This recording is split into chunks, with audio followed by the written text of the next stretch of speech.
Bud Light, one of the most popular beers in the United States, hires a new marketing executive. The new marketing executive just talks gobbledygook and garbage that basically, straight white heterosexual men are terrible, and despite the fact they're the reason we're the number one beer, we've got to start to pivot. And yet again, this Dylan Mulvaney, who apparently is the only trans person that they can endorse, ends up becoming the face of the brand. Surprise, surprise. The people who've been insulted by the marketing department turn around and say, screw you. I don't know what Bud Light was thinking. They had a marketing director for 43 years who understood who their customer base was and marketed appropriately to them. Then they hire some woke Harvard Wharton grad who's only 39 years old, who outlined her whole plan 3 days before it was unveiled with Dylan Mulvaney, talking about how we had to move on from these frat boy customers who she finds disgusting, but who pay her bills. I don't know if she ran it by the senior executives because they haven't said anything. And I predict this woman gets fired, and she gets fired publicly if Bud Light wants to save its brand. There have been articles now, Fox Business and others, checking in with beer distributors, checking in with pub owners, checking in with sports leagues. People are dumping out their Bud Light like it's the Tea Party all over again into the Boston River. They're disgusted, not just with the fact that this brand is aligned with a trans woman who's co-opting all these sponsorships and making a mockery of womanhood, but with the brand's disdain for what is obviously their customer base, which is working class guys. White, black, doesn't matter. Working class guys are the ones who drink Bud Light. You go to the sporting events, you go to an NFL football game, that's the beer in the stands.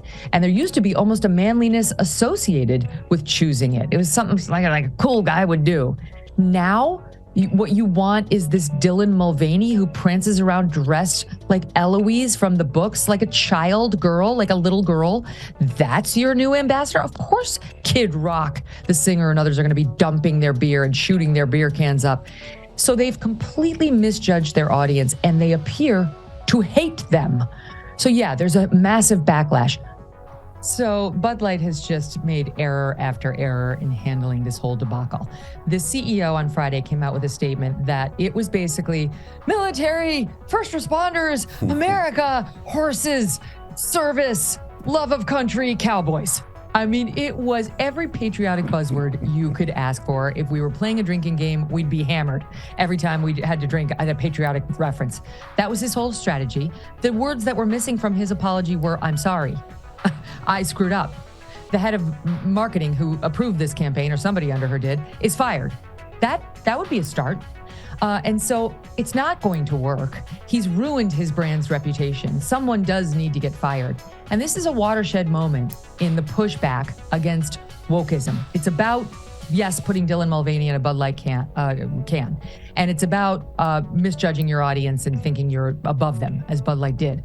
Saying they're too fratty, we've gotten too fratty. The woman who's drinking her beer out of condoms in her college pictures, she's going to judge who's too fratty. But it's more about, on a larger level, the pushback against wokeism infecting every area of our lives. Why can't you just drink a beer without thinking about the trans issue, right? They put out this ad, Bud Light did, of these two cowboys standing on the porch in middle America with the horses rearing there, and they've got like the beards and like the, they look like these are real mountain men. And I was saying on my show, if Dylan Mulvaney walked out on that porch, they'd be like, what the is that? Who the hell are you? Like, you try to understand who you're appealing to and who you gotta let go. And if you're a Bud Light, you are trying to appeal to those men in Middle America, and the Dylan Mulvaneys of the world can drink their apple teenies out in the Hamptons. That's how life works. You can't have it all.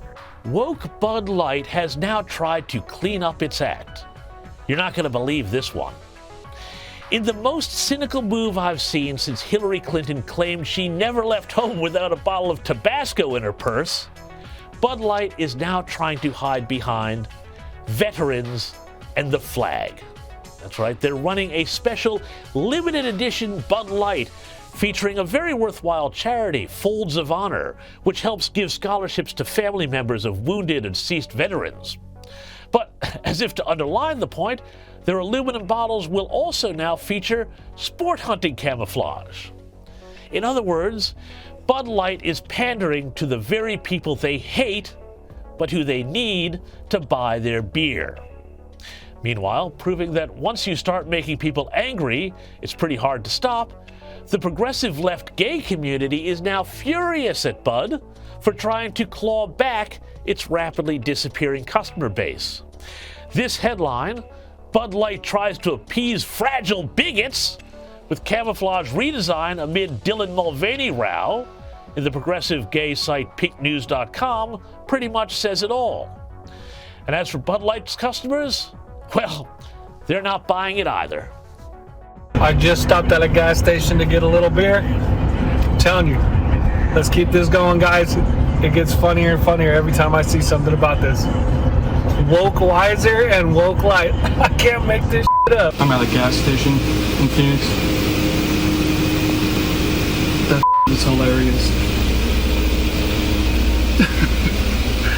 Woke light and woke wiser. The latest update on Bud Light, with Anheuser-Busch, reportedly the parent company, losing $27 billion in market value thanks to its attempt to force transgender ideology onto America's beer-drinking men and women. So the Bud Light boycott continues to work, and it's still in full effect, Paul. Their latest sales are down, I think, 25%. It's only going one direction. It's been like 23%, 25%, maybe 28%. The people are not buying Bud Light, and Bud Light has gotten it. They're now on the point where they're going to have to buy up the beer that they gave to their distributors that's just sitting there on the distributors' shelves to try to make it up to them for their own erroneous judgment. And it's a great lesson. They've made a legendary mistake. They now have made this brand, rather than more sellable, they have made it a laughingstock. To be caught with a can of Bud Light in America now is like being caught with your pants down. You look like a fool. Everyone will laugh at you. You're not in on the joke. You've made yourself a national humiliation just by selecting the wrong beer can. And for those who have been living under a rock and haven't yet been told what's happened to that brand and what it now means, they're about to find out the hard way. They're going to be the butt of a lot of jokes just by ordering a beer that used to be symbolic of middle America. So far, we've had at least 2 people essentially fired, laid off, but they were never seen again. We've had this advertising company completely embarrassed and in a panic now. Who's going to hire them to run their marketing campaign? We've had one of these classic American brands absolutely devastated. There's a certain beauty to what's going on right now, because it really does feel like, although guys like DeSantis have done a nice job in terms of governments fighting wokeness, say out of schools and things like that, there's something else happening that's bottom up, which is that the people are finally saying enough is enough. You know, this boycott of Bud Light, it's not like it was some sort of real organized situation. It was just that finally enough people had said, hey, you know what? Generally speaking, it's dudes and frat guys who like beer, and this company has decided to market their beer towards, I suppose, trans woman or whatever it is Dylan Mulvaney considers himself or herself at this point. And Bud Light sales are in the absolute tank. Anheuser-Busch, the parent company of Bud Light, has lost billions. We now know that this has now infected Target, which was pushing all sorts of trans, quote unquote, pride merchandise, which literally included items for young boys to tuck their genitals. So if they didn't want to appear to be boys, they could appear to be girls.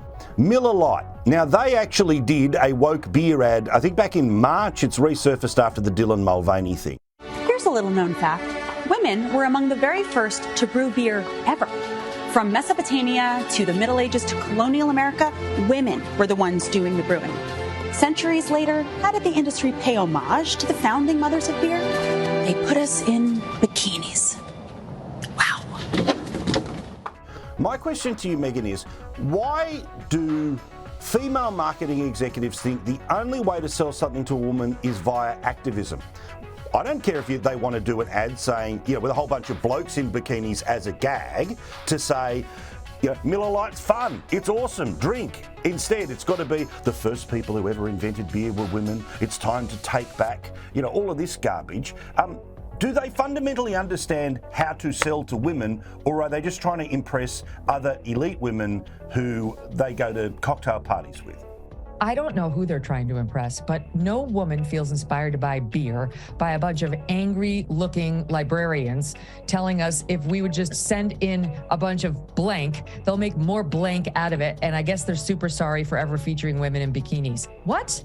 Who are they talking to? No, that doesn't make me want to buy a beer or you want to buy a beer. They're sorry for the mud pit ads where they had the girls in bikinis mud wrestling each other. Look, there are some women in my country and in yours who have absolutely no problem with being sexually objectified and find it kind of fun and kind of saucy and sexy and playful to show their beautiful bodies and sort of make a thing out of it. Here's a secret. Men tend to be attracted to women who look good in bikinis and vice versa. It's kind of a thing. It's been that way for a long time. Miller Lite used to acknowledge that in its ads, and now it's pretending like, oh, you know, we're horrified unless everyone who appears in the ad looks like a lesbian who rides in a motorcycle gang. They're scared, and they should be. But shame on them because they're only moving these displays to the back and only so far in southern or more conservative states. So it's still going to be front and center when you walk in a more blue-leaning state. And what is it that we're talking about? This isn't gay pride, you know, the rainbow flag and, you know, I have two dads. No, it's gone well beyond that. Now they have mannequins in tuck-it female one-piece bathing suits. So you've got the mannequin wearing the one-piece woman's bathing suit with some weird patch for a penis that doesn't belong because women don't have penises. None of us does. And none of us needs a tuck-it pocket in the front. It's absurd. And we don't want to walk into Target and have to explain what the hell that's doing there to our little ones when we're just there to buy a baby bottle or some dog food. So Target's getting it, and they're getting it bad from conservatives from coast to coast, and even from liberals who don't want to walk in on this. A lot of liberals are not woke. And so what are they doing? They're trying to appease the ones in the red states by moving things to the back, but they are having at least an emergency meeting. And that's a good thing. Like they're recognizing that this is a possible Bud Light moment for them. And we've seen the catastrophic consequences for Bud Light when they went woke. Here is an antidote to that. This is Eggard, which is a watch company out of Florida, and they are taking a stand for women. When I was a little girl, I had this dream that seemed so impossible. I was going to be the fastest runner in the world. It will be a new world record. I got this little nugget of an idea from my dad. He used to watch me run and say, "Ain't no woman alive that can beat you." And I believed him. He made me feel invincible. It wasn't easy. I trained hard, harder than anyone else I know. But I was made for this. I was an unstoppable force, a life dedicated to perfection.